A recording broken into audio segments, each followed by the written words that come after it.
Hello and welcome to a special feature of CTI Group's Executive Outlook. Today we present to you a gathering of cruise line executives, with members of the Floridian government. Big names in the cruise industry such as Christine Duffy of Carnival Cruise Line, Michael Bayley of Royal Caribbean, Thomas Mazloum of Disney Cruises, Rick Sasso of MSC, and others meet with the Governor of Florida Ron DeSantis to discuss where the cruise industry currently stands. In the meeting, they go over the effects on tourism, small businesses, ports, and the state of Florida as a whole due to the industry's shutdown. As the CDC's no-sail order in America is still in place, the executives also speak about the measures they have taken to hopefully get that order lifted in the coming months. So, let's get on to the meeting and see what everyone has to say. Well, good morning. It's great to be here. It's obviously a very nice facility. We need to start seeing some activity at this facility, and that's part of the reason why we're here today. If you look at today's unemployment numbers, the national unemployment rate is 6.2%. The state of Florida is 4.7%.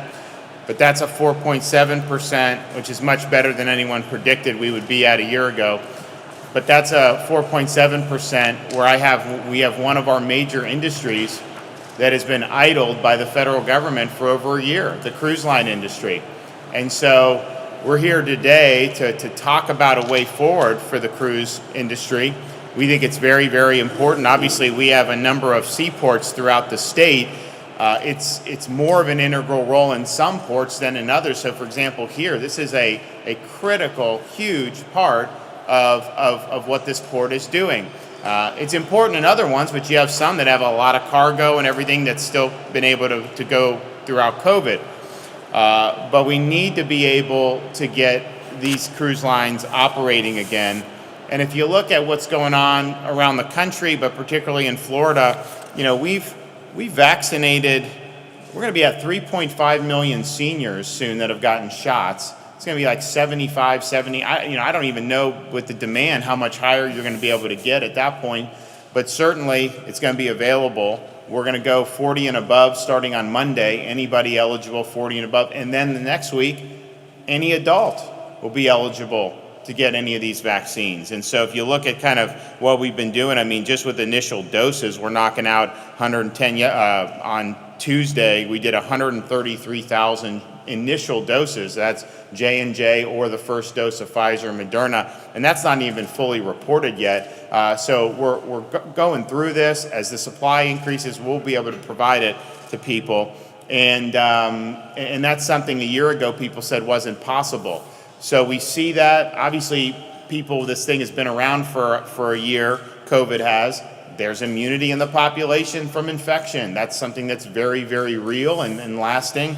And so the combination of those two things really give us the opportunity to bring everything back. Now in Florida, you know, we have everything going on except the cruise lines because the federal government won't let the cruise lines sail. The CDC won't let them sail.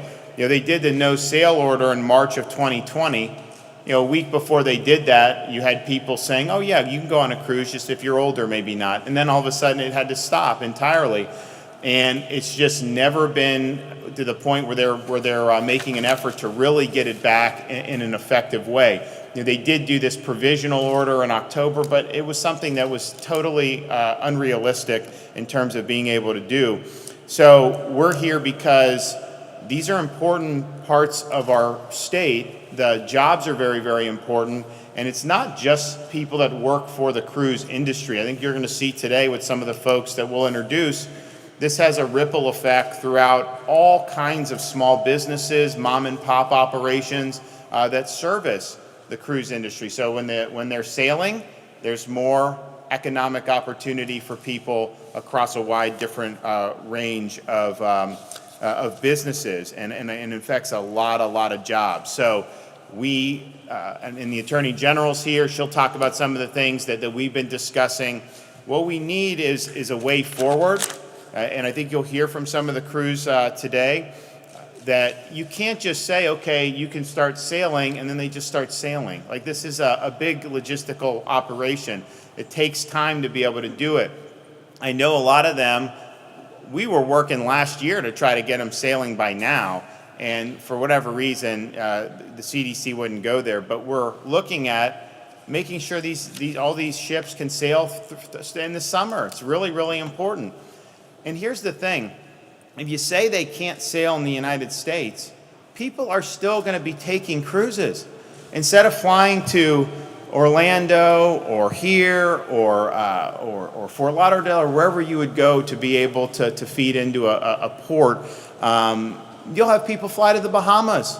They'll be sailing from the Bahamas. They'll be sailing from other places. So the activity is not really going to be any different. It's just going to be detrimental to states like Florida that have so many people that depend on this industry for their livelihoods. And so we think we're in a position where we absolutely need a way forward. We also have to come to grips with, is it okay for the government to just idle an industry for a year with no end in sight? I mean, this was never legislated by anybody. Nobody elected ever made this. Is a bureaucracy that's made this decision. And is there really no recourse? And put aside cruise, is this something that we want to see go on in the future? I don't think you can just indefinitely shutter major businesses and cost all these jobs. So we want a way forward. If you noticed, in all the different CARES Act and everything that was done, they didn't provide anything for any of the seaports. And so obviously we had a lot that were really affected. So when we got the most recent stimulus with the state money, part of what I've recommended the legislature do with that is use about $260 million to provide support for Florida's seaports. And we basically just totaled up the losses through February and arrived at that. Unfortunately, I mean, there's probably going to be more, especially if we can't get the ships going. And so this money will help support, but it is not going to be enough if we can't get the ships to sail. So that's what we want to do. And if you look here at Port Canaveral, the second leading cruise port behind Port Miami, it's reported an estimated loss of $86.7 million over the course of the pandemic. And again, there's really not much they could have done about it given what's going on. So we're in a situation where you have this conditional sail order. There hasn't been a single cruise line that's completed even phase one of the 4-phase plan. The CDC hasn't updated any of its findings with current data to justify the lockdown of this industry. And you know, this cruise industry, from the very beginning, when this came, there was an outbreak on this Diamond Princess. That was kind of one of the main things. And so the cruise industry was focused on, and they were trying to figure out, okay, well, what do we need to do? What do you do this? And then they did the no sail. So then they're like, okay, we got to figure out a way back. And so they've been working on this for months and months and months to try to prepare for this. But they've just been blocked by the CDC every step of the way. So people are right now cruising in other countries. You know, you have this as being done in the Mediterranean and other places, and I know some of the folks from the industry can talk about that. And of course, we have all kinds of stuff going on, and not just in Florida, where we're probably the most robust state in the country in terms of options for people. But you know, we have people flying on airplanes, they're on buses, hotels, restaurants, theme parks, casinos, bar, you name it. All this stuff is gone, but somehow the cruise is viewed as differently. So we want a way forward, and we're all united here to say we need a way forward. So I want to hear from some of these folks, have a discussion, and then hopefully get a decision, give them a date where they can go so they can plan and be ready to go. And I can tell you, we'll put a lot of people back to work in this state if we're able to do it. So I would like to turn it over to the Attorney General. Thank you, Governor. And many of you know I'm a fifth-generation Floridian. I have never been more proud to be a Floridian as I am right now, especially under the leadership of this governor, who is not a governor that sits in his office and puts his feet up on the desk and makes decisions on high. As you can see right now, He is in the details, meeting with the folks that are affected, not only the cruise industry folks, but those that support the cruise industry, the florists, the caterers, the transportation workers. All of these folks are Floridians just trying to provide for their families. This governor has been focused on how do we balance the health and safety of our communities with Floridians' right to make a living and provide for their families. So proud of this administration and really glad to be here today to hear how Florida and these businesses are affected by the federal government's decision to lock down a whole industry, which, if we're playing by the orders that are in place now, could be a year and a half. And so this is an extremely important meeting as we gather facts and information that we will use here in the state of Florida, that my office will evaluate with the governor to determine how we'll proceed forward. You know, we take our function and our role to protect Floridians and their rights very seriously. It's something that we consider every single day. And sometimes that means we have to push back against our own government, who is overreaching or acting outside their scope of authority that we, the people, have given them. And when you're sitting among a folks that has been idle for this long, under orders that we cannot see in the foreseeable future that are going to allow us to get back to work, we've got to start examining some very serious options. And so that's why we're here today. As you know, Florida is #1 in the nation for cruises. Over 60% of embarkments start here in Florida. So you can imagine the impact that this has on our economy. I'm here today to listen, to hear how this has impacted not just the cruise lines themselves, but the businesses, the longshoremen, the others that are helping facilitate these cruises. We are asking that there be technical guidance that is given that would allow these ships to resume.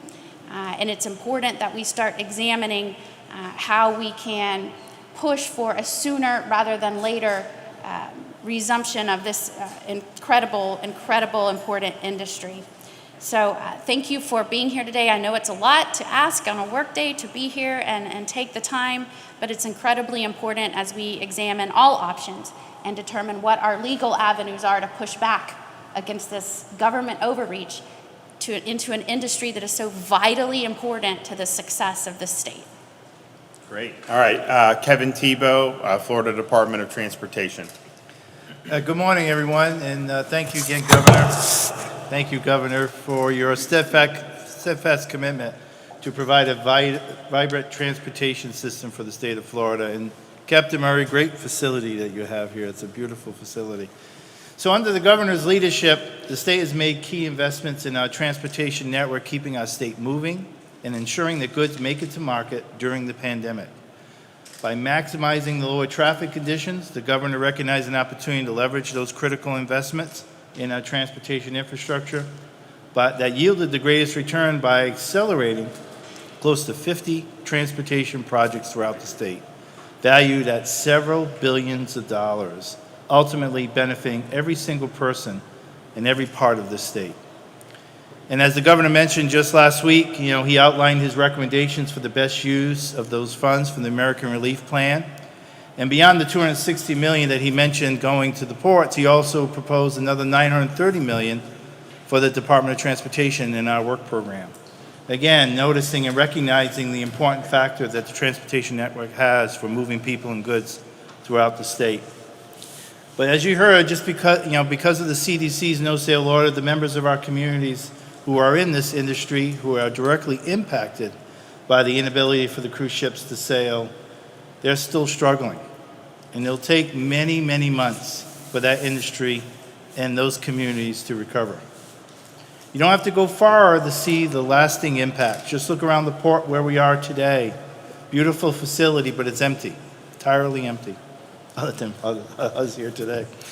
Florida is well known as the cruise capital of the world, sending more than close to 9 million passengers. And the top 3 cruise ports in the world are right here in Florida, with Carnival being one of them. So just recently, I just wanted to share with you a little bit of statistics, as you had mentioned, General, about some of the numbers. September 2020 report from the Federal Maritime Commission estimated that during the first 6 months of the pandemic, losses in Florida due to the cruise industry shut down totaled over $3 billion in economic activity. including 49,500 jobs, paying over $2 billion in wages. Think about that. More than 49,000 of your neighbors, your friends, your colleagues out of work. And that was just the first 6 months, and here we are a year later. So from the travel agents to those that support the ships when they come into port, to those at area hotels and restaurants, each of them are impacted by the sole decision of the CDC. Families are suffering. In addition to these vital people, the economic impact is staggering. So think about the activities that occur on a cruise ship, for example. Dining, right? Restaurants on land have been open with no issues. Entertainment. Theaters are now reopening and have put in appropriate safeguards to protect their customers. Hotels. Hotels have been open for quite a long time now. Again, providing the necessary sanitation and controls in place on behalf of their customers and their visitors. So what's the difference when we have these opportunities on land, but we want to put them on sea? So the governor of the state will continue to do all that he can to help those members of our communities, again, regain their livelihood, and hope our federal counterparts will follow suit. Thank you again, Governor, for having me here today. Thank you for your leadership and for fighting for Floridians in this essential industry. Okay, well, thank you so much. Captain John Murray, CEO of Port Canaveral. Governor, thank you for coming to Port Canaveral with the Attorney General and the Secretary today. We can't thank you enough for taking on this leadership role with the CDC. This has been a long year. It's been a very particularly tough year for Port Canaveral and for our port tenants and everybody that's related to the cruise industry here at the port. Cruise represents about 80% of our book of business and 80% of our revenue stream. And for the last year, it's been particularly hard at Port Canaveral. We had to go through a reduction in force of our own team of 43%.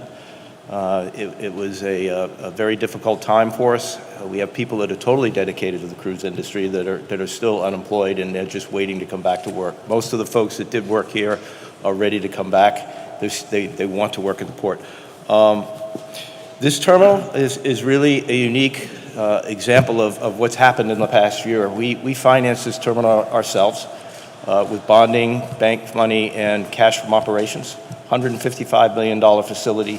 We've been paying the debt on it since we financed it over a year ago. We haven't had one revenue dollar through here yet. It's a state-of-the-art facility, as you can see, and it's really tough to have an asset like this on the books and be paying the bills and not have any of the revenue. So we really need to get back to work. It's time. I've been saying this repeatedly in our commission meetings, and we've got one agency that has us shut down, and we really appreciate your leadership in taking this on. Thank you. Sure. Yeah, you go back to last March, the concern and the rationale for doing things like no sail was that, our health system would be overwhelmed by corona patients, and that was the overwhelming of hospitals. And look, that was based on, some legitimate concerns. It was also based on some very faulty academic models that were just so wrong, but nevertheless, you could argue be safe than sorry. Well, now we're at the point where obviously you're not going to have these hospitals overwhelmed. I mean, it hasn't happened anywhere in the country in terms of not being able to treat patients. I mean, some got very busy in certain parts of the country. We had some in our state that got pretty busy over the summer in particular. But it seems like the rationale for these continued lockdowns of cruise industry and then some of the things other states are doing is not to prevent hospital overrun, but to just have no case, like 0 cases. That's not possible to achieve, and you end up destroying people's lives trying to achieve it. And so that's never been a valid basis to restrict people. And so we need to say we're going to be fine. I can tell you in Florida last year, I didn't know if the cruise lines are going to have a bunch of sick patients, how that would affect my hospitals. I have no concern about that at all. It's not going to be an issue here. And so we got to go forward, I think, understanding you can never have any activity that has absolutely 0 risk at all. and we do things every day that has risk, not having nothing to do with COVID. We don't even think twice about it. And I kind of feel like they're looking at the cruise line saying, well, somebody could potentially do. That's not a valid reason to stop it. You know, they're going to create good environments. People are going to be able to make their own decisions. And that's really how a free society has to operate. But we want to hear from some of the other folks. So we have Jose Ramon Barrera, warehouse operator from the Apollo Group. So can you introduce yourself, talk about what you do and how the no sale order has affected you? Thank you, Governor. Thank you for your support. So I'm Jose. I'm the owner of the Apollo Group. We are a 50-year-old family company passed down from my uncle to me. We operate about 300,000 square feet of warehouse space in Miami. Pre-pandemic, we were operating 24/7 with about 250 employees. Today, we have about 60 employees left. There is a lot of inventory that has been left, which is something that people don't think about, but we do have a ton of inventory left from when the ships stopped. A lot of it bonded inventory that can only be exported, so it cannot be used for the domestic trade. And we have another problem, which is as a smaller company, we see NCL, Royal, all the big guys that have the option and the ability, and they've done a very good job at raising equity, raising debt. For us, it's a lot more difficult. We have to deal with the banks in a much different way. So that has created another problem for us. And basically, you know, it's been 14 months of very, very little revenue, a lot of job losses, a lot of people having to be furloughed, let go, a lot of human capital lost. So we can't wait. We want to start. We are rearing for it. And thank you, Mr. Governor, for your help. So if they're able to sail again, would you be able to add employees? We will be right back to the pre-pandemic levels. Yeah. So you'd be at 275 employees just like that if they lift the no sale order. Yeah, exactly right. Great. We also have Carlos Aguirre, Director of Operations, MSC Uniform. So can you talk about what you do and how you're affected by this no sale order? Thank you very much for having me here today. Can you move that mic over just so he can get? Doesn't have to go. Yeah, perfect, right there. Good morning. We're a small company based in Somers, Florida. 95% of our business is the cruise lines. We do about 8 of the bigger cruise lines. We do the whole uniform programs for them. Like everybody else here that's from the cruise lines, we've been affected.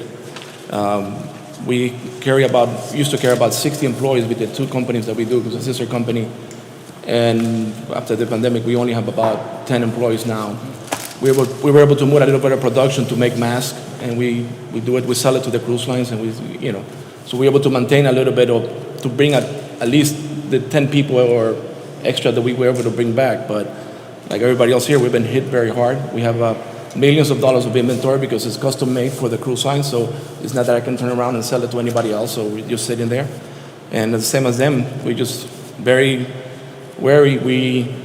Finances are not there anymore. We have no movement, so we are just anxious to be able to come back. We had about 60 employees total with the two companies that we have, and at the time being, we just ready to go. We'll bring them back. They're hurting. I mean, they call me every day. Hey, you guys opening back? I heard the cruise is coming back, but until we don't go, I mean, there's nothing we can do. But you would definitely be able to bring them back if the no sale order is lifted? Yes. Ready to go. And if it's not lifted in the near future, what does that mean? What does that mean for the viability of your company? We've been able to stretch out all of our debt that we have with our suppliers. I mean, we produce a lot of stuff locally, and we do it in China. But then we're able to ease, the payment back of the debt. But now it's already a year and a half. What are we going to tell them? 2 years? We can't. We won't be able to survive anymore. 5 more months of this, 6 more months of this. It's going to be very tough how to move forward. Great. All right, Harry Summer, Norwegian. Governor, I want to personally thank you for. Sorry about that. I want to personally thank. I don't know if that one's too close. Sorry about that. Governor, I want to personally thank you for your leadership throughout this pandemic. It's been absolutely outstanding in your support of the industry, and Attorney General, Secretary, I thank the two of you as well. You know, when I hear the stories from Jose and Carlos, those are both companies that we work closely with at Norwegian, my heart breaks. I mean, these are partners of us for many, many years, and to see them suffer is just really incredibly sad. You know, they are not just our vendors, they're our partners. We treat them as family, and during normal operations, we do very well together to support the economy in South Florida. We too suffer from an economic and jobs perspective. We employ a few thousand employees in our headquarters in Miami and our satellite office in Sunrise, Florida, and have had to lay off hundreds of them during this pandemic. And Governor, to answer your question in advance, if the no-sale order was to be removed, we would be able to hire them back immediately and restore them at full pay, good-paying jobs and careers that people have for years and decades with us. We want to bring them back, Governor. You know, for us, we treat health and safety very important. As a company, we were proud to partner with our friends at Royal Caribbean to put together a healthy sale panel with former commissioners of the FDA, former directors of the CDC, you know, real experts in infectious disease and other medical and scientific fields, to generate 74 science-based recommendations in order to allow for healthy sailing to continue. You mentioned in your introductory comments that we didn't just sit back and wait. We spend the months over the summer putting these recommendations together. And we're really excited that these recommendations were adopted by the entire industry. And cruise ships are now operating, as you mentioned, Governor, in many, many different areas in 10 separate regions of the world. Hundreds of thousands of guests have traveled on cruise ships throughout all these regions, and we've had no COVID outbreaks. None. Absolutely none. It is safe to cruise, Governor, and we are anxious to bring those protocols along with vaccines. You've done an incredible job, Governor, in vaccinating in getting vaccinated the most vulnerable population here in Florida. We're very thankful and grateful for that. And the combination of these health protocols and vaccines really allows us to have a very strong safety profile for our ships. We're anxious to come back, Governor, and we thank you again for your support. Great. All right, Tom Mazloum, Disney Cruise Lines. Governor DeSantis, thank you for your leadership, and thank you for the opportunity to be here today. Ladies and gentlemen, you heard it. Let's get people back to work. Let's get people back to work. The health situation has changed. Member cruise lines are cruising very successfully outside the United States, proving that with the right protocols, cruising is a very safe and beautiful experience. We still have a significant portion of our Disney Cruise Line employees right here in Central Florida furloughed a year into this. And what most people don't realize, the impact this has on vendors, on business partners, communities, including the folks right here in Port Canaveral. Governor, they're struggling. They're struggling. Let's get people back to work. The health situation has changed. We have proven cruising is successfully. We're the only industry not allowed to operate by the US government. Let's get people back to work. Let's start by treating this industry like any other sector in travel and tourism. Thank you very much. Great. All right, Rick Sasso, MSC Cruises. Governor, thank you. I think that we couldn't even express the amount of words of gratitude for what you've done for all of us in Florida and even probably beyond Florida. So thank your team and your office for what you've done. It's extraordinary. I want to put something in context so my brief comments will have a different meaning. Forgive my New York accent. I graduated from Miami Central High School in 1967. I got married in the little church, Flower Church in Coral Gables in 1972, and I've been working in the cruise sector in Florida since 1972. So my blood, my heart, everything about family, Florida, cruising is right here in this room with me. So when I think about MSC is a private company. We are the largest container ship operator in the world, and we're the 4th largest cruise line in the world. We have the youngest fleet, we're growing tremendously, and we've made tremendous investments in Florida, and more to come. And there are things going on that are kind of frustrating because we do need a date certain. I think what you'll hear in this room, we need to know when, because it will take time for us to engage to get things back in order. And June or July is the date, July. We need to start that process to get all these businesses back on track. But MSC's example is one that's profound. We took the first few months getting our crew and our passengers home last March. And from that moment on, we engaged our entire organization and every health administration, whether it was city, state, local, federal, pan-Europe. We engaged them to find out what was going to take for us to start cruising again. We launched cruises in August in the Mediterranean. We've had over 55,000 passengers sail with us since then. We have had 0 incidences of an outbreak. The model of what we have put together is one that should be a gold standard.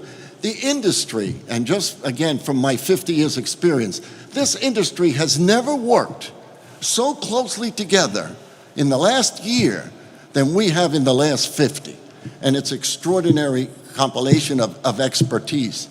But that example we have in Europe, you are safer right now on our Grandiosa than you are going into a local supermarket. We test every guest, COVID test, before they board the ship. They're tested before they leave home. They're tested again when they're on the pier.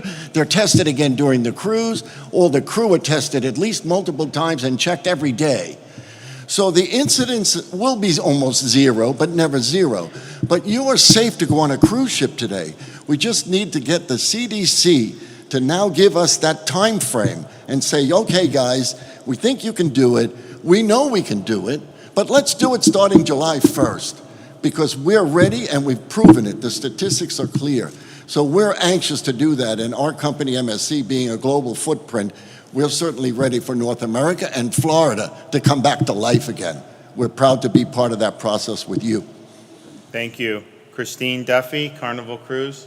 Thank you, Governor, and thank you from all of us at Carnival Corporation for your support. As you may know, Carnival Corporation represents nearly 50% of the cruise business with 9 brands, and like my colleagues, we have many of our sister brands that are sailing very successfully around the world. But Carnival Cruise Line, I like to say, is America's cruise line. And we sail from 14 U.S. home ports here in this country, the majority from Florida, and our guests save up all year, many of them, to take that vacation with their family. We sail more family and children. July, the summer is coming. As chair of the U.S. Travel Association, airlines, hotels, resorts, every part of the travel and tourism sector is preparing for summer travel. As you've heard from our colleagues, the protocols that have been put in place already by the cruise industry go above what we see in any other part of travel or entertainment. We have many, many of our guests that drive to their cruise vacation. This beautiful terminal here in Port Canaveral was built for a ship that we just delivered that we are not able to start up in the US.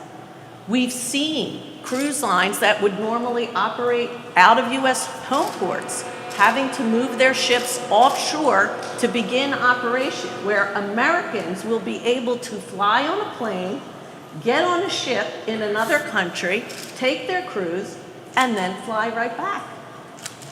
So, at Carnival, we have not made any plans to move our ships out of our U.S. home ports. And I hope that we won't have to do that. But we need some movement, some direction, because that conditional sail order that's been in place since the fall, pre-vaccines, we've heard that distribution, any American that wants a vaccine can have one by the end of May. So I think we're ready, and it is time that we understand and that we can be prepared. As you said, we can't just turn around the next day and start cruising. So we want to be able to have the direction that we need to be ready. Our ships are ready. And what about your employee situation? What have you had to do over the last year, and would you be able to hire people? We still have people who are on furlough. We have cut our resources by probably 40%. We have people who want to come back to work. As you've heard from all of the partners here, all of us rely on the supply chain, that many of those companies are small businesses here in the state of Florida. They're not working. So we can bring those jobs back tomorrow, but we need some direction. And thank you again for your support, and all of you, and especially here at the port for Port Canaveral. Yeah, I mean, if you look like in Florida, the number of people that are being vaccinated on a daily basis, and you project that out, and I think there's going to be more vaccines dumped, higher levels, once we get into April. To say that you can't sail by the time we get to like the end of June, you're basically, the CDC's basically saying the vaccines don't work then. They're basically anti-vaxxers because it's going to be available for everybody. And I know not 100% are going to take it, and that's their choice, but I mean, this thing will be so widely available, and we're getting close to where that's going to be the case. That'll probably happen in April. So you're going to have that. And so at what basis is you have effective instant testing, you have effective treatments, the monoclonal antibodies, and you have vaccine. So you still can't live, and these industries can't operate even with all of that? I mean, that just doesn't work. And so we're much better off where we are on all this today than we were in October when they did the conditional sale order. But we'll be even better by the time we get to the end of June. It's no question in terms of the availability of all this stuff. So, okay, Michael Bayley, Royal Caribbean. Thank you, Governor, and I'd like to thank all of my colleagues. Everything that they've said, I completely support and endorse. It's been a devastating year for our industry and our business. We've effectively been shut down for over a year since the no-sale order, and for the past 5 months since the CDC issued the conditional sale order, we've had literally no progress. And when we've inquired as to the progress of that conditional sale order, we've been told basically that it is in intergovernmental agency review.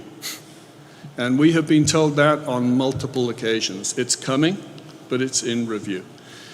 In the meantime, we effectively, pre-COVID, were bringing 4 million tourists a year who sailed on our ships from Florida ports.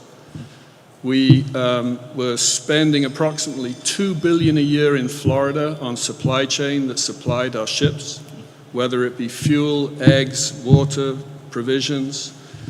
We have operations all the way through South Florida, call centers, warehousing, head offices. We effectively shut them.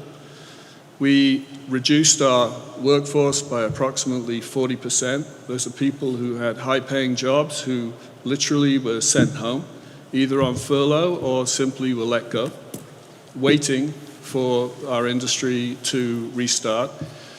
We suspended billions of dollars of capital projects, not only in the United States, but within the Caribbean. And sometimes we forget that the Caribbean are our neighbors, and these communities have been devastated by the lack of tourism going into them. And so all of that has played a critical role in terms of really, damaging the industry and putting people out of work. And to the other comments that my colleagues have made, we rely on thousands of small businesses, whether it's florists, uniform providers, provisioners, designers, architects. Just the suspension of our capital projects effectively means that we shut down all of our relationships with design firms and architects throughout Florida. And so it's been a devastating process. We are a global company. We have 5 cruise brands based around the world, and to a similar situation to my colleagues, we've started operating. We started operating from Singapore in December of last year. We've carried over 50,000 Singaporeans extremely safely, without incident, without any issues at all, working in a very collaborative way with the Singaporean government and the health ministry there. Our brands in Europe have carried people from Germany and throughout Europe, and we've had no issues. We've developed significant technology for contact tracing. We've got protocols in place that we've all worked on as an industry that are incredibly sophisticated and we believe are state-of-the-art. And so we're confused. You know, we're a Florida-based entity. We have a huge business. We carry 9 million, 10 million Americans a year on vacations. They love these vacations. And suddenly, it stopped. And yet we can't get any reliable information from the entity that's closed us down. It's in intergovernmental agency review, month after month after month. It's devastating. We have now started to take our ships because we have to, and we've started to home port them in other locations. We announced that we're opening up in Israel because the Israeli government reached out to us and we had a collaborative process, and we're starting to cruise from Israel in June. We recently announced that one of our ships will be home porting in Nassau in the Bahamas. We opened it for sale a couple of days ago. Fantastic demand, primarily from our American customers. We announced that we're opening one of our ships and home porting it in Bermuda, and that'll start in June. Exactly the same thing. So we're in this bizarre situation where we're all Americans. We've got huge workforces in America. We buy all of our products in America. We supply our ships from America. Most of our customers are from America, and yet we cannot get any guidance. And so I thank you for your support, and it's wonderful to see, and it's great to be invited here to speak with you today, so thank you. What does this say about a bureaucracy that can't even get its ducks in a row and just doesn't even care that people are hurting or that people aren't able to work or that people are on furlough? Like, you can't even bring yourself to come to the table and communicate and provide a way forward for people. I mean, it's really an example of poor leadership and poor governance. They should not have the authority to shut this down to begin with, let's just be honest. But to just not have any regard or have no sense of urgency after a year. And as they said, it's not just the people that they employ. You have all these other businesses and workers that are feeding into this. And it's all going to happen anyways. It's just not going to happen in the United States or in the state of Florida. I mean, how does that make any sense at all? All right, we have Senator Mayfield. Thank you, Governor. And I want to thank you for your leadership in putting Florida first and our employees first and citizens first here. Obviously, I think we're preaching to the choir here. We all know what needs to be done. We've all done what needed to be done. It's Washington that we have got to get the message to. My concern is what is next? I mean, we allow the CDC to shut this whole industry down, but what is going to happen next? Let's say another pandemic that they declare as being a pandemic shuts us down. That's the thing that we really need to be starting to worry about, is how easy we let this happen. So one of the things I know from our leadership with President Simpson is we are looking at legislation that once we do get open, that will help the businesses under unemployment. We've all talked about how the unemployment is just skyrocketed, and we are repairing that. So when you do get opened back up and you do get employees back, at least your unemployment tax rate will be kept low so that you can pay your employees what they need for your work. But, you know, it's like I said, you can't say it enough. We're just preaching to the choir here. And with Governor DeSantis' leadership, going and talking with with our congressional members and our U.S. senators and other other states as well, that maybe we can get the CDC to lift this ban. Because it's just not fair. You know, Florida, the Attorney General said 60% of the embarkments come out of Florida.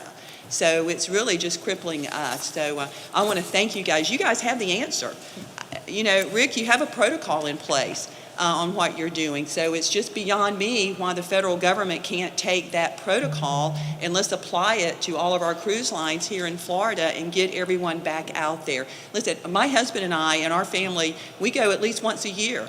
Once a year we take a cruise. It is the easiest vacation that you can do with family, is to do a cruise. And so, you know, we are looking forward to it opening back up and getting back on that first cruise ship out of here. So thank you, Governor, for your leadership in bringing this together. And hopefully this message will get to Washington that, you know, get off your butts and let's get our industry back to work here because we need the jobs. So thank you. Great. Senator Wright? Thank you very much. Thank you very much, Governor. What a great day today is to get one day closer to being back open. I wanted to thank Admiral Justice Captain Murray for keeping this great asset of the state still alive. These folks have done an amazing job keeping the Port Canaveral alive by moving to cargo and keeping it. We have a big overhead here every month, and they have found ways to keep the doors open as we wait for the cruise line to come back. So I think it's already been said, and Secretary Thibault touched on it already. You know, hotels are open, restaurants are open, bars, lounges, Bike Week that you were at in our district. 600,000 bikers. They're still all walking around and riding their motorcycles. There's no reason that these cruise ships should be sitting empty. And Attorney General Moody, you already have all your witnesses for when we have to go fight. And I like to tell everybody that if we have to choose who to fight for us, she's the winner. And she will do the job. So thank you very much for having me here today. So on that note, I mean, you've looked at figuring out, okay, how could you vindicate Florida's interest if we can't get any movement here in the near term? And, you know, what does it look like? Well, you know, what is obviously clear is that the orders that we're operating under are based on outdated medical information and they're untimely. So even when the no sale order that was put back in place last March, and as you said, Governor, at that point, based on what we knew, I think everyone agreed, probably the smartest thing to do. But since that time, we've moved on, and even though that has been lifted, it really hasn't, because they have put in place a new conditional order to sale, which hasn't allowed you to do anything. So we are still effectively in a lockdown. And when you have a government that is working against the interests, the vitality, the success of the citizens that it serves, that is a problem. And historically, you can see how that leads to the demise and destruction of those that they are trying to govern. It is no longer a government of we the people that are putting those leaders in place and supporting it. You cannot have an agency shutting down an entire industry based on outdated, arbitrary, capricious decisions. And so we will take all legal action as necessary. Governor DeSantis, working with your office, basing that on the information that's given to us, not only by the cruise line industry, but those that have been impacted in Florida. As you know, this also affects the fiscal purse of this state. Our tax revenues are affected when our jobs go away and citizens aren't thriving. And so we've examined all of our options. We will continue to do so. And we ask and plead that this leadership get a little bit more like Florida's leadership. In the details, dig in, talk to the people that it's affecting. Get out of the Capitol, come into Florida, talk to these people like you're doing, Governor. And we expect them to take action swiftly, and if they don't, Florida will follow through. Great. And I don't know if any of you have, what would you estimate, you know, the total impact in terms of jobs that this, because I mean, obviously all of you have seen it, but then you also do business with other folks. I mean, what's the ballpark? I mean, are we talking about, you know, a few thousand, or is this tens of thousands or 100,000 plus in the state of Florida? What's hard to quantify is people don't appreciate cruise industry drives people into hotel rooms. That's right. So how many people are not able to work in hotels? Hotels have been running 50% occupancy. So now all of the people that work in hotels, all the people that provide transportation, you've been to the airports, the stores are still closed. So it's difficult because we drive a lot of what we'll call indirect spend into the communities where we operate. And you talk to any of the hoteliers in Miami Beach, as an example, they feel it. But Governor, there was an industry study completed some time ago that calculated that in Florida there was approximately 150,000 people employed because of the cruise industry. And if you think now that the cruise industry has effectively been shut down for the past year, you just apply an 80-20 rule, then probably 80% of that 150,000 people have been unemployed in Florida. I mean, our expenditures in Florida run in the billions. We're a major industry in Florida.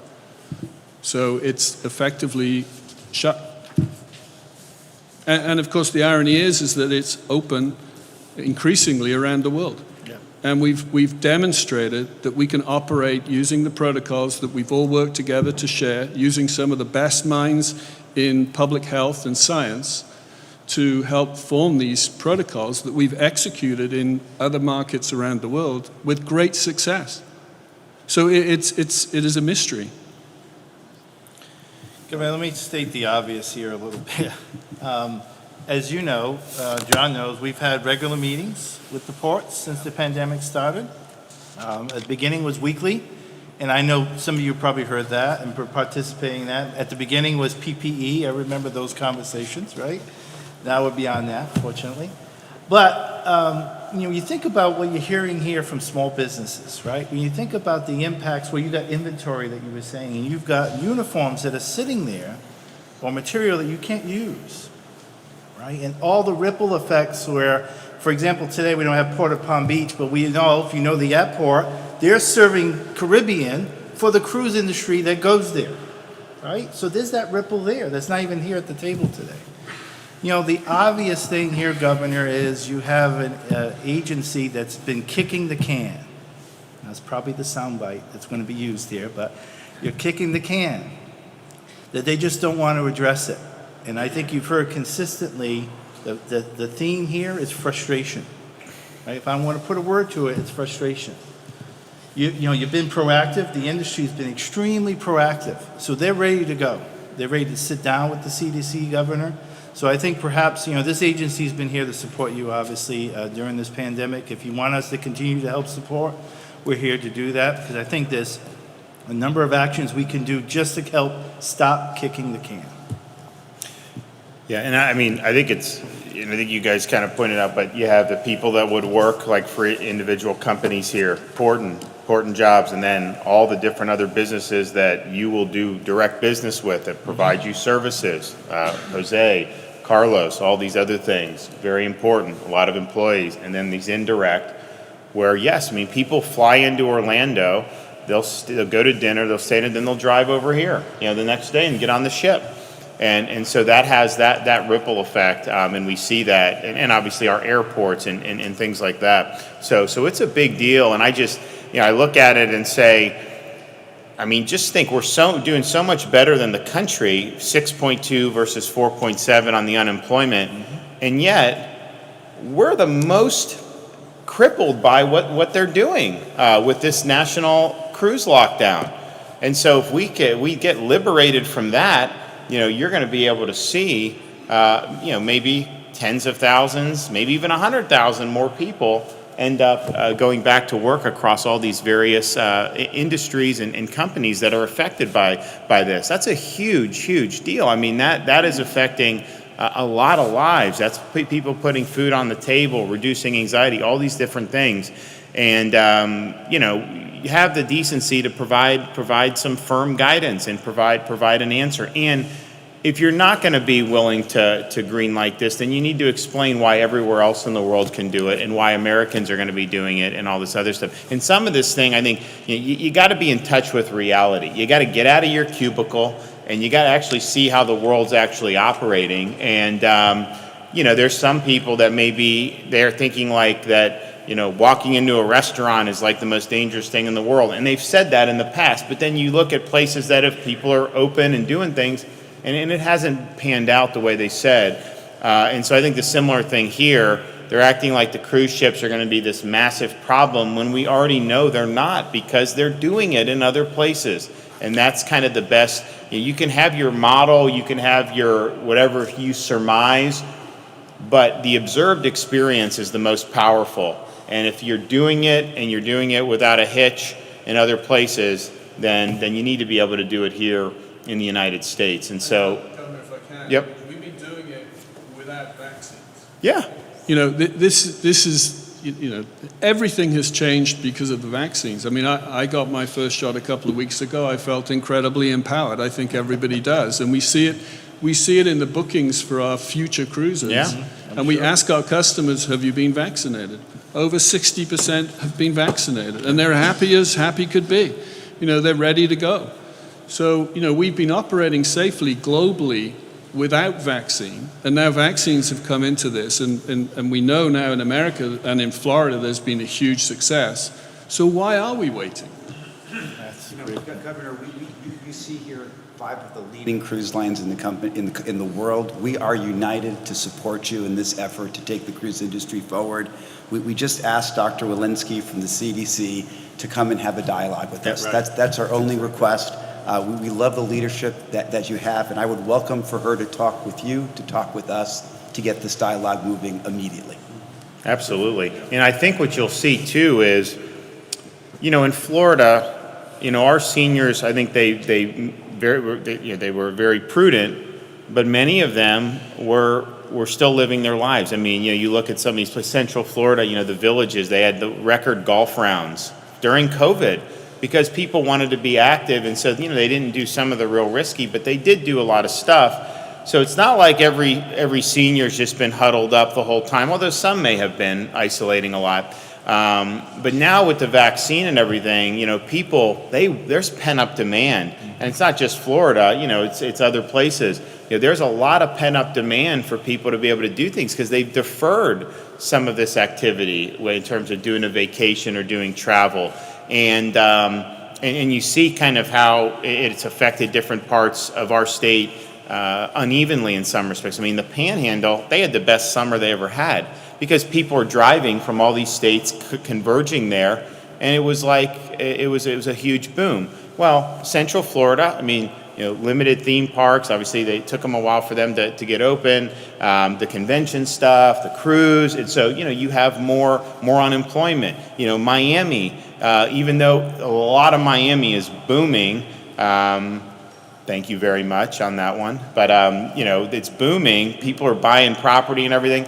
But you have higher unemployment because of this no sail order. There's no question that that's had a huge impact. So. Now is the time, and look, if there's a valid reason for this, then tell me. But they're clearly, to me, at this point, this has outlived its usefulness, and you always got to be willing to look at the data, and you got to be able to be willing to reverse course when the data suggests you need to. I mean, for example, I did this at the beginning. Everyone was saying you have to stop the elective procedures because we need hospital space and PPE. And so everyone in the country did this, every state. So we did it. And 3 weeks later, I'm like, the hospitals are half empty. We're getting more PPE. So we put them back in and said, you know what, the hospitals, you guys make these decisions. You know how to manage your patient load. You know how to manage the PPE and all this stuff. And you know what, they did a great job on it for the whole pandemic. And so those are things you do. If one of these policies isn't necessary or you reverse course. So that's what we're looking for here. And I think that there's a lot of livelihoods that depend on this. And I think the frustrating thing is there's not a lot of obvious recourse. They can just let it sit in the interagency, and we just kind of gotta sit here. And maybe we don't just sit here forever with the Attorney General, but certainly for now's the time. They need to plan. They need to be able to get their ducks in a row. But I'm confident there's going to be a lot of people that are going to want to do this. People want to be active. They want to resume kind of their normal activities. And so this has a potentially to be a big positive impact on our state. And you're going to put a lot of people back to work. And I think you guys are going to get a lot of interest to want to be doing this. Any other issues you think that we need to discuss? Just Yep. a further comment, because independently and as a group, we have created the most incredible protocols to get back to work. And I think it's kind of like a cure for the anxiety and the risk. It's not a cure for COVID, but it's a cure for the anxiety and the risk. And I think we've created a gold standard for the travel sector, that people should look what we've done and say, maybe we ought to do that too. And I think you have created the gold standard for states. So I think we're all harmonized in that regard, that we have put this thing to the task. We have spent a year now making sure we get to this place. We need to get to the next place. That's right. No. Anything else? Just say, you talk to people who come down to Florida who maybe do business here, and then they go do business in like these lockdown states, and it's like a different country almost. But I mean, the thing is though, it's like we have our own little federally imposed lockdown with what they've done with the cruise. I mean, this is empty. And it's not because of us at the state, it's because of the federal government. But this is it's really out of place for Florida because we have so many other things they're doing. There will be people, I've talked to people in some of these states, they'll be doing business with somebody in their state, like a lockdown state. But instead of like doing like a business dinner in like Chicago, they will fly to Florida, they will meet, they will have dinner, they'll discuss the business, make a deal, and then they'll both fly back to the same state separately. I mean, that's kind of what's going on here. It's just, it's really remarkable. So, we've led the way on a lot of this stuff. Our hands have been tied with this industry, but man, just think about how much more of a push we're going to be able to get, once this is lifted. There's going to be a lot of people that are going to be very happy. I mean, someone was saying that are we going to, cruises going to go? The employees are asking. They want to know when they can get back because they hear. I've been talking about this mentioned this the last month or two, saying we need to do this. And so people I think they're chomping at the bit. I mean, they've been on furlough for a long time.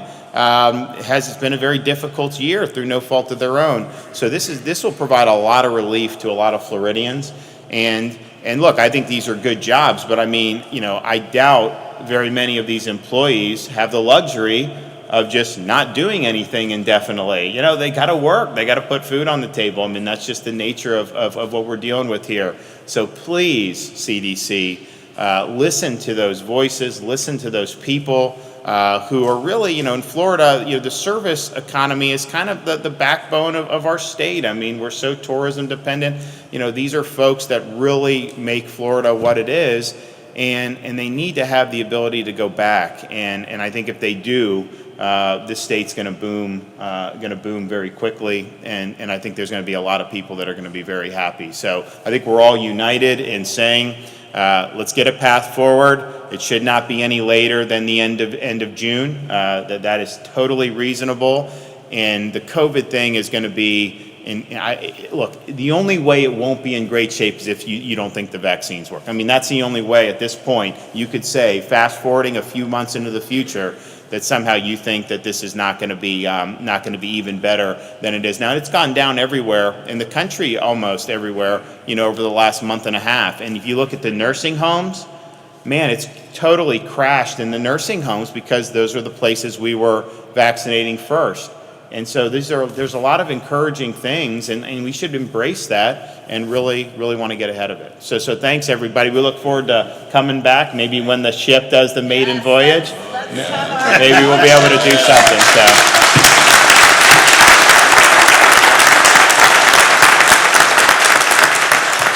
All right. Does anyone have any questions for anybody up here?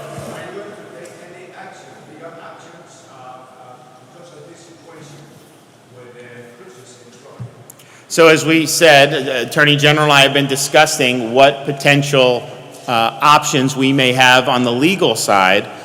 But at the same time, I mean, I think we are all in agreement. Look, let's just appeal to the CDC. let's try to get the guidance without having to go down that road.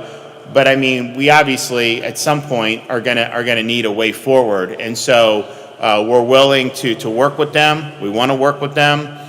We want to be able to get them to get to yes, but we obviously are going to keep our options open for the future. Yes, ma'am. Forgive me, I'm going to shout so that you can hear. But Governor, have you reached out to the Biden administration or the CDC to get this no-sale order lifted, and are you hopeful that it might be lifted by summer?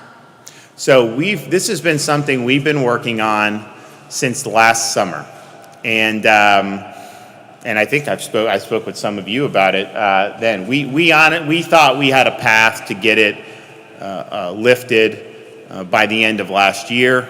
Obviously, that didn't happen, and the previous administration was supportive of doing it. The CDC, though, was not, and so I think what we've seen is kind of a continuation of that. And look, all we're saying is we really want to be able to go forward. It's not just Florida, even though we're the most impacted. Alaska has appealed. There was a letter written from the 2 senators from Alaska, as well as our 2 U.S. senators, to the CDC requesting, or actually maybe even to the COVID task force or whatever they're calling it now, asking for this.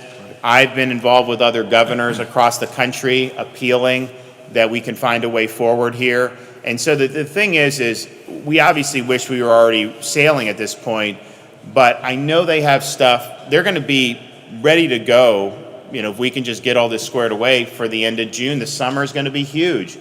But if we let it drag on, then they're going to have to go to their guests, the employees, and it's just going to be a total disaster. So let's get it done now in the near future. Give them time to ramp up their operations. And let's put places like this to use, and let's put people back to work. Absolutely. Yes. So I'm Nick Pena with Cruise Planners, and I want to bring to light a segment that hasn't been mentioned today, which is the travel advisors. That's right. I am part of thousands of franchisees from Cruise Planners, which is a Florida-based company, and we're hurting. Yeah. I had to make tough decisions. In 2014, I opened my business out of the blue, and to great success. But in the last year, I had to make the decision to keep the business open or pack my home in Miami and come to live with family here in Central Florida in order to survive. And I see no end in sight. As an agent that specializes in cruises, my customers are calling me now almost every day. I saw the commercial, I saw the news, and then I have to tell them, well, they're not sailing for the United States. They're still buying it. They're calling me every day saying, hey, we got the shots, we're ready to go, what can you do for us? And I have nothing to tell them, and it's very frustrating. So if they lifted this no sale order, though, you would be able to be back in action and get on your feet again? You'll be ready? Yeah.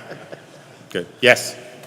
Can you say if you were the Attorney General has started to process some legal action against the federal government, or when would you start doing that? Well, there's not been anything filed. I think, look, it would be malpractice for us not to look at all available options to vindicate the interests of the state. We are not announcing any action at this time because we don't believe it should be necessary. And we think that we have a pathway forward, especially given the track record of the industry in other countries, and especially given the fact that if you keep this no sale order in place, Americans are still going to be taking cruises. They're just going to be taking them from the Bahamas or Bermuda or something. And look, those are nice places, don't get me wrong. But I want them sailing from Florida. I mean, come on, it's like, let's do that. So we know all that. That's the direction it's all going. So let's get to a good place. But I also think it's important. This is just me, and they may agree or not agree. But if you're going to issue guidance, you can't do so much guidance where it paralyzes any way to operate. And we've seen that in some other instances, some of the school guidance, some of this other stuff. You got to have a little bit of a realistic view on this. And quite frankly, they know more about how their operations work than an agency would. And I think they're going to be in a situation where they've already shown in other countries it can work well. And so they have an opportunity to follow that framework and provide an enjoyable experience. And just think about it. If you're in business here, you want to provide an experience so people like it and they tell their friends and that they come. Like, you have more incentive to get it right than anybody does, because your viability is really at stake. And so, and I mean, because they do stuff for safety apart from COVID to make sure that their guests have a safe experience. And you got to do that. Otherwise, it's not good for business. So but I think we have to protect the state's interest. But I think right now the state's interest, can be vindicated by appealing to the agency. Let's get a path forward here. And how soon? I mean, if they said starting, in late June, you could go forward. I mean, would you be able to start hiring people in the near term? So you'd be able to do it pretty quickly? Yeah, you would be able to as well? And then you guys would be able to start bringing people back. Ships are here under the conditional sale order, ready. We need the time to be able to sail. So if we want to sail in June, we need to have some movement in the next couple of weeks. Yeah, right. Good. Yep. Yeah, Governor, in 2 weeks from now, the bid opening up to those 18 and older. Talk about the impact that has the vaccine eligibility on, for example, the cruise line industry, the theme parks that employ a lot of people that are younger. Yeah, I think it'll be good. And I think what we're going to do is, so it'll be 18 and older. As we start to get more supply, we'll see what the demand is. Because, right now, we did the age, we did it I think it was a pretty good thing in terms of when we went to 60, when we went to 50, and now 40 on Monday. We did it to where it never got overwhelmed. When the demand softened, we did it, and it's been largely smooth in terms of that. You didn't see all the systems crashing or whatever or anything like that. And so I think going to all adults, you're going to see obviously some demand for that, but my sense is that'll kind of be a continuation of what we're doing. I don't think the demand's going to be overwhelming. As we start to get more vaccine, if you start to see a surplus of vaccine, we'll probably go to companies and say, hey, if you guys want stuff for your workforce, maybe we'll just send it directly to you, and then you can knock out thousands of people on site so that people don't have to worry about going to CVS or some of that stuff. So there's a lot we may be able to do as the vaccine production increases, but we did get more. I mean, we didn't think we were going to get J&J. We got 42,000. We are going to get J&J again next week. Now, not huge amount, but we're going to get similar. That's going to pick up. We got more Pfizer coming for next week than we had this week, and I think the Moderna will probably pop at some point in April as well. So we're going to, and I said this, about 6 weeks ago. I was like, I know, because we're seniors first, which was the right strategy because they're the most vulnerable, and we're going to hit 3.5 million seniors. We probably have already done that with the delayed reporting, but we're very close to that. And the demand was very intense at the beginning. The demand started to get a little bit of an equilibrium after about 6 weeks, and it was pretty steady. But then I said, looking at the lower age groups, the demand is less there. So as the supply really ramps up, you are going to go from, January 4th, within 2 minutes, 10,000 appointments taken in these places, to you're going to have to do some marketing to let people know that this is here. Oh, yeah. And that will definitely happen sometime in April. And so there's going to be vaccine on the shelves, I think, based on the current trends. And you're going to be able to tell people, hey, this is good, take it. But if they want it, they are going to be able to get it. I'm pretty confident of that. So that obviously, when you have a lot of employees, like in Central Florida at some of these really big enterprises, that gives them the ability to be able to do that. But as much as we want to provide this, we don't believe in mandating it for anybody. And we also don't believe in you having to show any type of vaccine passport to participate in society. That would have some significant unintended consequences, I think. And it basically penalizes, if certain communities have more vaccine hesitancy, then it penalizes them from being able to participate in society. So there's a lot of problems with that. So available for all starting April 5th, but mandated for none.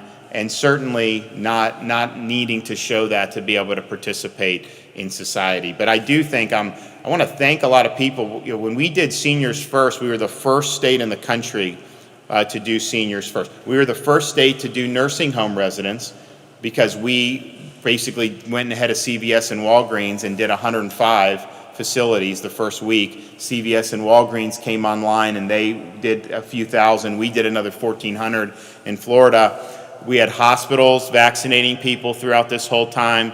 The county health departments have vaccinated people. We've had drive-through sites like at the Villages and Miami-Dade Hard Rock. We've had working with churches. I think we've done about 80,000 shots with faith community, mostly African American churches. We started that at the beginning of January. We were the first state in the country to partner with churches, and even the Biden administration has asked Jared Moskowitz to brief other states about that, and he's done that, about how we were able to be able to do those efforts. We've taken it to, I think, almost 25 or 30 senior 55 and up communities across the state.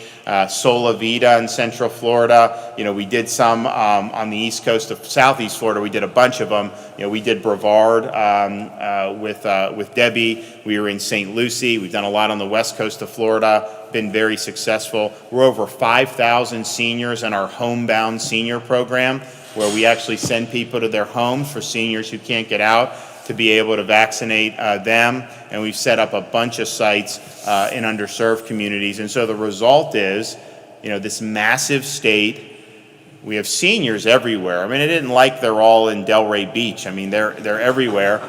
And that just, it's logistically a little bit more difficult, the larger the footprint and the number of people. So a massive state across 2 time zones, a whole bunch of diverse communities, very huge elderly population. You know, we'll end up hitting 75% of seniors. We may have already hit it with the delayed reporting, but then we'll report that very soon. 3.5 million we'll report very soon of seniors, and that was really the number one mission. And it wasn't easy. We had a whole bunch of different. And then we had the pharmacies that have done all this. You know, we're getting close to 2,000 pharmacy locations between CVS, Publix, Walgreens, Sam's Club, Walmart, and Winn-Dixie, and Navarro Pharmacy in Miami-Dade County, across the entire state. Right. That's a huge, huge thing. And when you think about it, if you're like 35, you can just go to CVS and you can get the shot.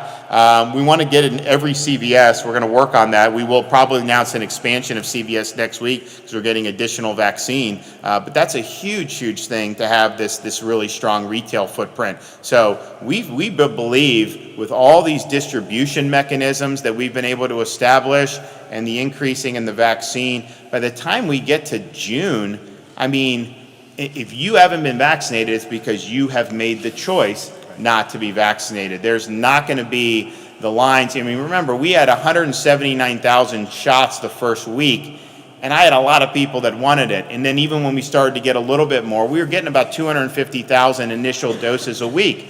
Well, I had millions of seniors that wanted it, so it was hard to get appointments, and it took some time to work through that queue. Now that's not going to be the issue, and so it kind of plays into everything here. You know, we've made great strides. The treatments, nobody talks about the monoclonal antibodies. They work. If you're somebody that's at risk and you get infected, talk to your physician about getting that, because if you get it early, the success rate is fantastic. It's not really advertised as much because the companies don't need to, because they've already sold all the product. But it is something that's really, really important. And then they have the ability to do these instant tests and these rapid tests to be able to identify this. And then, of course, with the vaccine. So I just remember I think some of you may have been there, but we had a meeting with Mike Pence a year ago, probably about second week of March. We were down in March 8th, and where were we? Fort Lauderdale for that one, right? So we're in Fort Lauderdale. Like, if you, just to even think about going back at that time, like, so little that we really understood, we had nothing in terms of certainly no proven treatment, obviously no vaccination, very difficult to even test because you're literally taking it to a lab, shipping it somewhere, and there's a big delay. And so it was like, man, so now where we're at now, we understand so much more. We've got the ability to test for it instantly or virtually instantly. We have treatments, vaccines, and everything. And so if you can't get to yes under those circumstances, then you just don't want to get to yes. So we look forward to coming.